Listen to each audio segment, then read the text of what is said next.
Sweat issues come in various forms, and each has its unique challenges. There's more to hyperhidrosis from focal to generalized than meets the eye. Knowledge is power, and without further ado, let's start the show.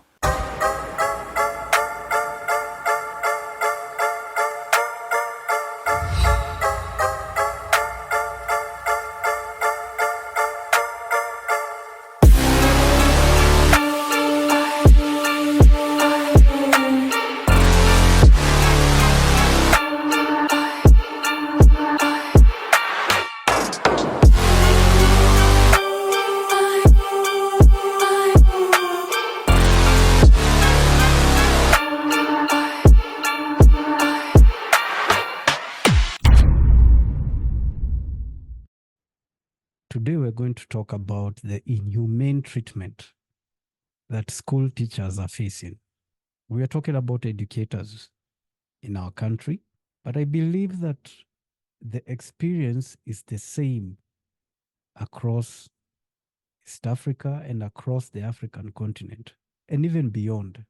But the treatment I'm talking about, this is in relation to educators, school teachers, with hyperhidrosis, educators with bromhidrosis, and educators with body odor issues. Now, we all know that when it comes to hyperhidrosis, even now after 6 years of advocacy, we haven't still broken the ceiling in terms of reaching out to the numbers out there. And I'm talking to the larger population. A vast majority of those who have first-hand experience and knowledge of sweat, which is hyperhidrosis, and other sweat-related issues, from the bromhidrosis and the rest, they have gained this knowledge through social media, through our presence online. That is how they've been able to, get the vast knowledge in terms of content on how to deal with their sweat issues, including coping mechanisms, treatments, and so on and so forth. However, there is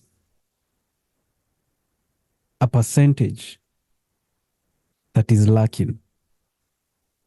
So we're thinking about an educator in the city, an educator in a small town, and an educator in the village.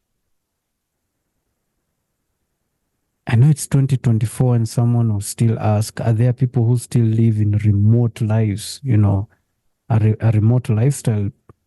Yes, there are those who do. I'm not saying that, an educator in the village doesn't have access to the internet. They do. They may use data. But again, we are looking at, or rather we are approaching it from different parameters. An educator who is in the city has more opportunities and options. But an educator in the village has limited options.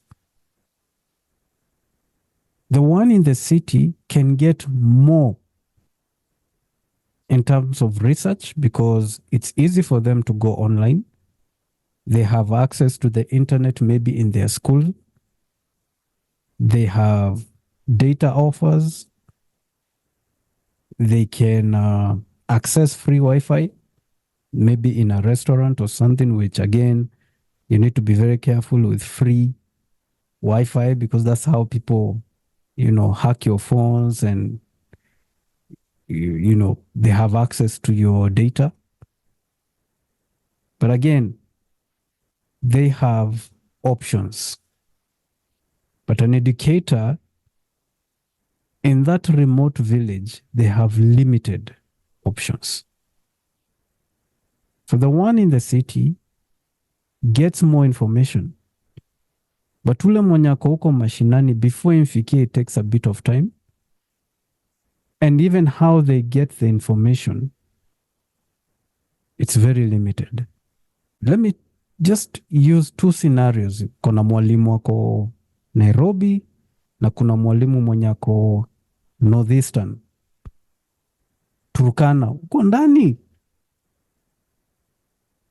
An educator ako huko where the classroom has no power. They have few children or pupils or students, and they have to convene with the little resources that they have. So they have to pick the most important resource for their school. Now, in such a remote area, you don't expect them to have internet connectivity. Even if they can use data. Now, the question is, what do they need the internet for? And we have seen this a number of times when there is even during the national examinations, some of those students who are sitting for their final exam, since their schools don't have their own labs, you know, kuna subjects kama chemistry or biology where you're required to do practicals in the lab. They don't have a laboratory in their schools. So they have to go to a neighboring school that has a lab. So watoto wote wanatokaga, the candidates watatoka mashinani, from mashinani where they are, to a school that is closer to town, or a school that has the resources. They have the labs and all the important resources that are required in school. So I think you begin to understand the challenges that are faced by these two teachers. So an educator who's in the city and he or she has body odor issues, they can Google online, and the results they get when they extend the search, the results will be more of, you know, them using a regular brand, like the likes of Nivea, the likes of Rexona, and other brands out there that are regular antiperspirants. So in this case, the educator has excessive sweating of the underarms and the feet. But if we focus on the underarms, not only do they have excessive sweating, which, you know, if you look at their underarms, they have huge patches. And I'm talking about sweat stains. The sweat itself has an odor, and the odor is strong. An educator mwenye ako in Northeastern, a place where it's hot and humid, you know, the temperatures, the environment, when they sweat, I believe that odor tends to be more stronger compared to an educator who's in the city. Ako kwa class yenye iko well ventilated, or the class may even have a fan. You know, the things which we take for granted, there are people who, you know, they would wish more than anything to have such in their schools. Now, the one who's in that remote area, they don't have internet. It's not that they don't know Nivea, but even the money, the finances, the money to buy that Nivea, it's a problem. Because they have to weigh in. If they buy Nivea, nanajua Nivea, it's around 400 shillings. That may not be enough, or rather, for someone who lives in the city, 400 may not be a lot of money to you. But for someone who lives in a remote area, 400 shillings is a lot. So you have an educator, he or she, they have a family, they have children, they have dependents. That 400 is a lot. So they have to weigh in. I can buy Nivea that is 400. My son or daughter, they have an activity that requires same amount or more. So it's a matter of sacrifices. And since they really need that topical application, but they end up making sacrifices. So for them, they have to figure out ways to cope with the sweat and to cope with the odor. Now, think of a situation whereby an educator has body odor issues. And body odor cannot exist without sweat. Even for normal acclimated person, if you don't shower for a whole week, I don't think people will want to be around you. You yourself, you won't even like the smell, the stench. Body odor only happens, haiwezi ikakosa kuhappen without sweat. And with sweat, the only way the body cools itself is through sweat. So this is why with Hyperhidrosis Awareness Kenya, our goal is to help you manage excessive sweating, not to stop you from sweating. Because again, if we stop you completely from sweating, we create a problem. The body needs to cool. And in the areas where I'm mentioning, like Northeastern, there are individuals with hypohidrosis or anhidrosis. These are individuals who don't sweat. They are prone to heat waves, and they also have a reduced lifespan. It is that serious. And yes, there was a story that was done, I think back in 2021, of a young boy in Turkana who had anhidrosis, and it's crazy. Northeastern, the heat there is unbearable. I've been to Garissa and it's no joke. Now I can imagine areas such as Marsabit, Moyale, Wajir. I can imagine those areas. They are hot as hell. Now think of an educator who occupies such regions. Think of the challenges they face. Wewe ni mwalimu unaingia kwa darasa and your sweat is smelly. You know that your students are going to pick on you. You'll be picked on. And you see, it's embarrassing. As an educator, you're in front of a class. You're teaching your students, your pupils, and you have a whole sweat stain that is visible, which even causes discolorization in some of the, in your clothes that you're wearing. So they are visible. And then to add salt to the wound, your sweat is smelly. So what's the first thing that comes to mind? When the student looks at you, automatically they believe that you have hygiene issues, which is not entirely true. Again, hyperhidrosis is not a hygiene issue. Hyperhidrosis is not a cosmetic issue. As explained, kosa kuoga mwili for 1 month.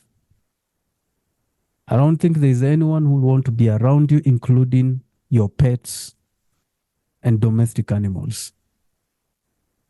As soon as you step in, people will clear the place. They will squale the French toast out of that place. So it's not a hygiene issue if you have hyperhidrosis. It's not.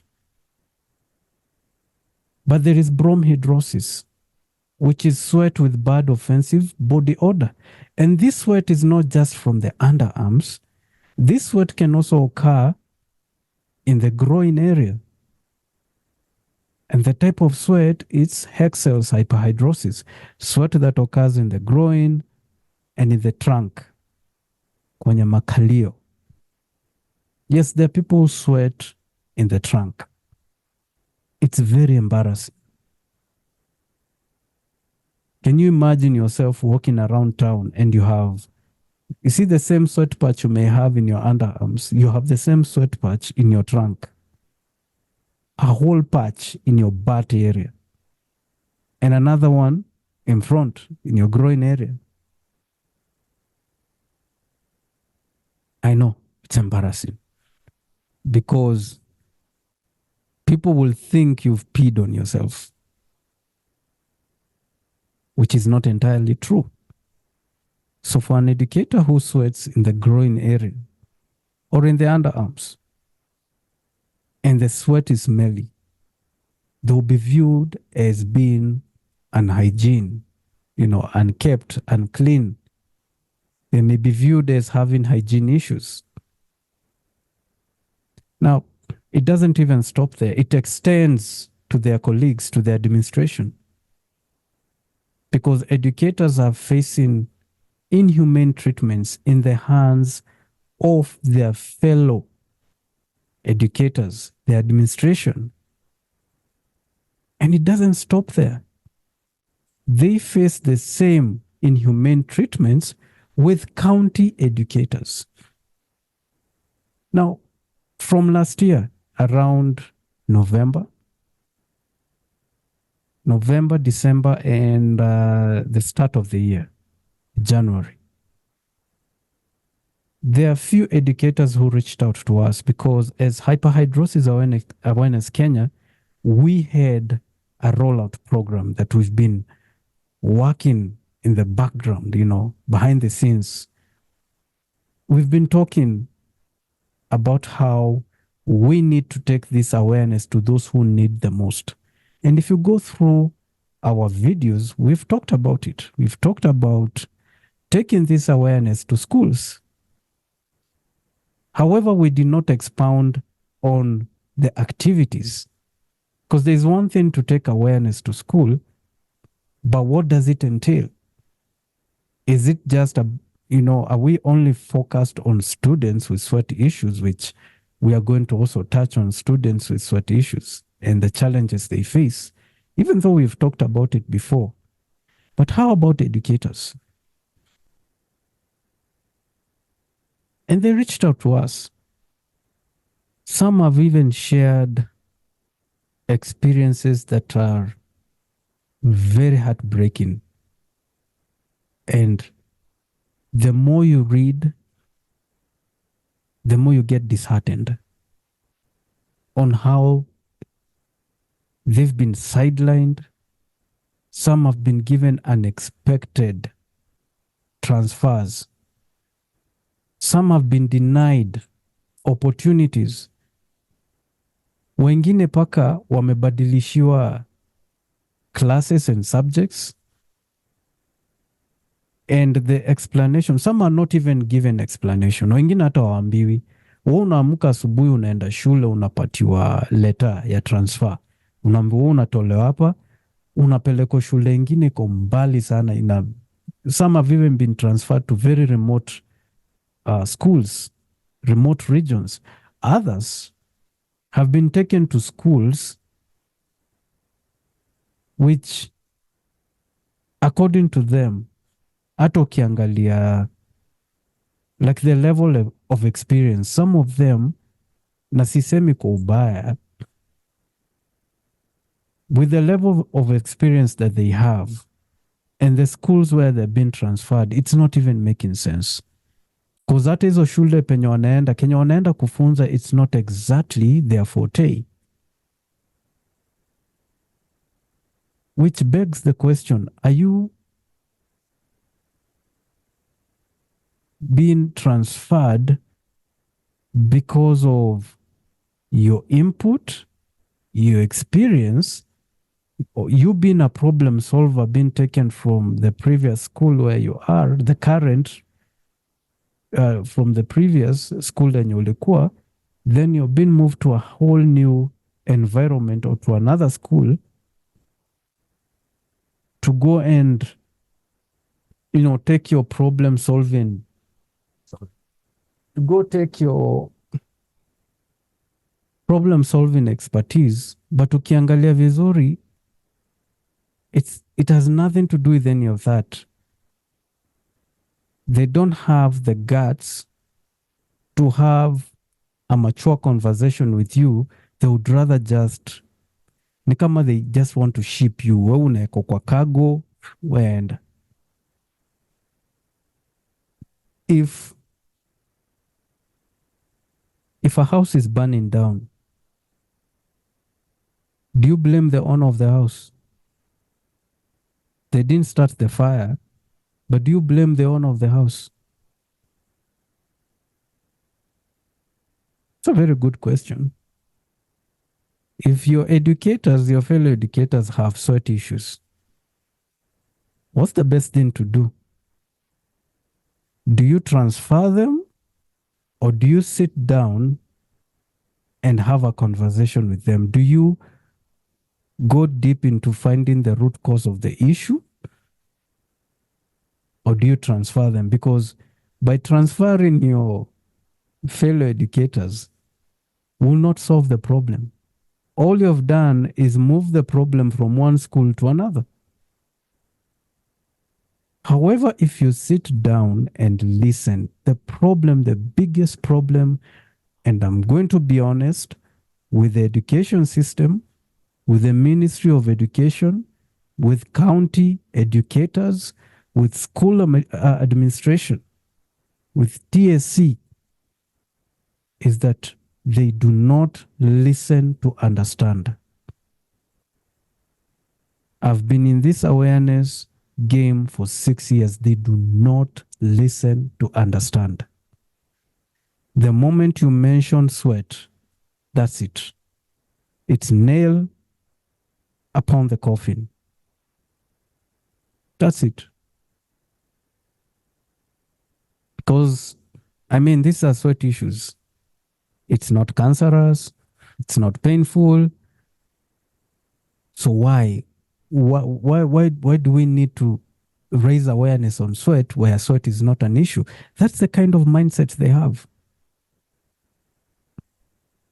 I've been invited to other groups, and when I talk about sweat, people start laughing. And when you ask, okay, why are you guys laughing? And the answer that I typically get is, how can it be an issue and everybody sweats? And the institutions, the organs of the government that I've mentioned, they typically do the same. They listen to reply. They listen to respond. They do not listen to understand. So if you cannot even set aside time to cater for the needs of your fellow educators, if you, the governing body, the employing body, if you don't even listen to your, educators, your employees, then how are you helping them?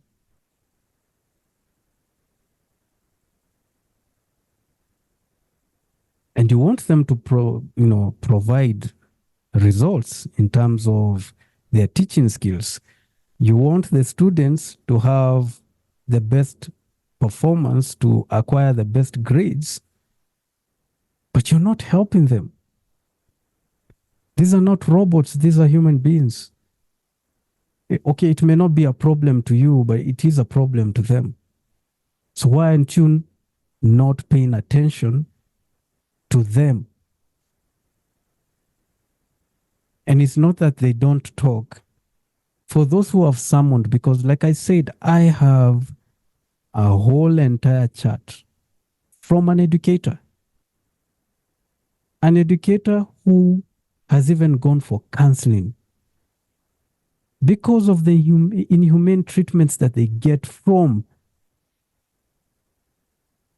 the administration, from county educators. They have even written letters to TSC. They have written letters to the Ministry of Education with zero response. Zero.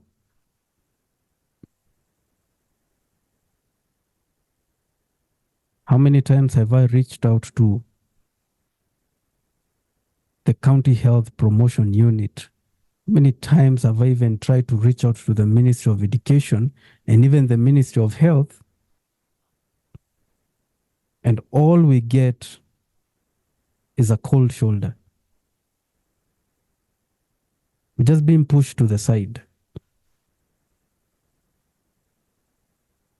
Or does it, ama ni lazima something happens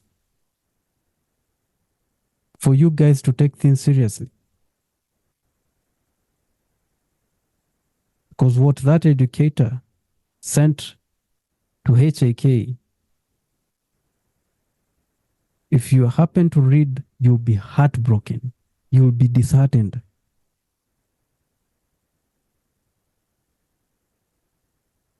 And that's just one. That's just one.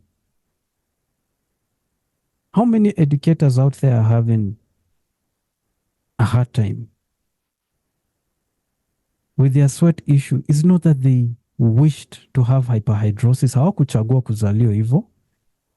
Wengine, they have body odor issues. It might be even TMAU, the fish odor syndrome. They didn't choose. But instead of finding solutions, you accuse them of having hygiene issues. Some of them have even become so subconscious. They have a serious OCD. They might even shower more than 3 times in one day, and the problem is still there. And every day, every single day, they have to grapple with the thought of facing the harsh treatment, inhumane treatment from you, Monday to Monday, every single day. That even when they're at home with their families, they can't get that thought out of their minds. So when you're out here talking about building capacity, listening to educators, I beg to differ. I don't think you pay much attention to educators. Or if you do, you're very selective. I'm nobody's friend, so I will say the truth the way it's supposed to. You're very selective. Very selective. Which is wrong. Now, I want you to imagine the pupils and students with sweat issues, with the same issues as the educators.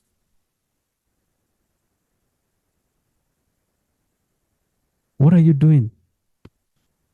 What are you doing to support them?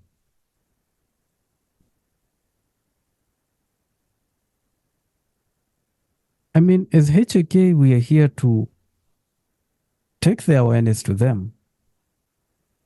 But we know we have to write letters to you. And then you, as the government, to reach out to all these schools, because you have the power through the Ministry of Health, through the Ministry of Education. You have the muscle. And look, dear government, we don't want money from you. If you think it's money we want, we don't want your money. All we want And what we are asking is for you to partner with HAK. You need to listen to us because we know those experiences. We have the numbers. You listen to us. When you call us for a meeting, it's not about you. Because if you make it about you, then it beats the purpose. You need to sit and listen to understand. Get that thought off your mind that it's not an issue. Because as soon as we walk in for any of these meetings and the first thing in your mind is this sweat is not an issue, then we are wasting time. And we are not here to waste time.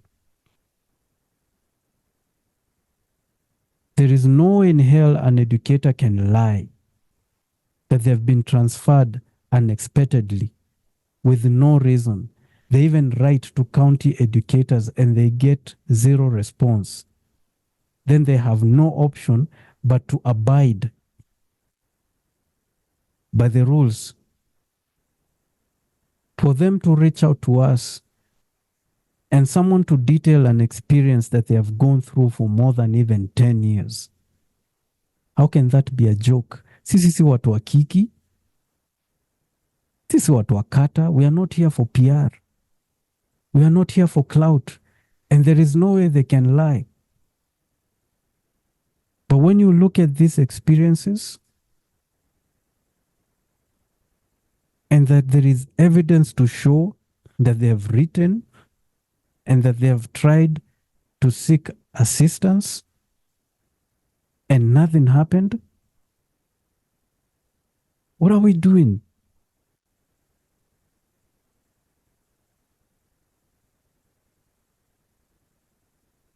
Sweat is not an issue to you. That's fine. The only thing we are asking is for you to listen, to understand. That is the only way you'll be able to understand where we are coming from.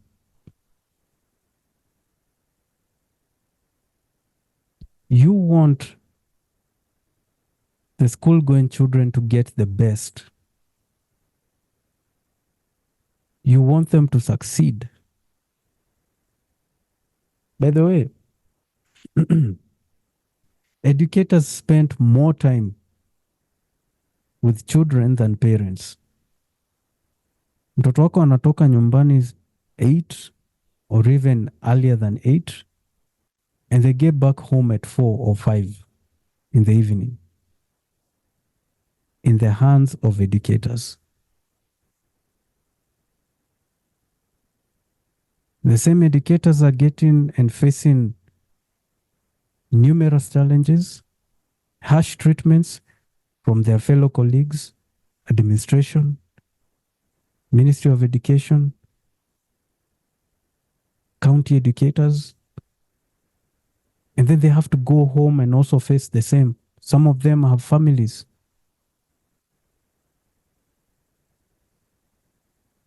So they have to find ways to deal with their stress issues.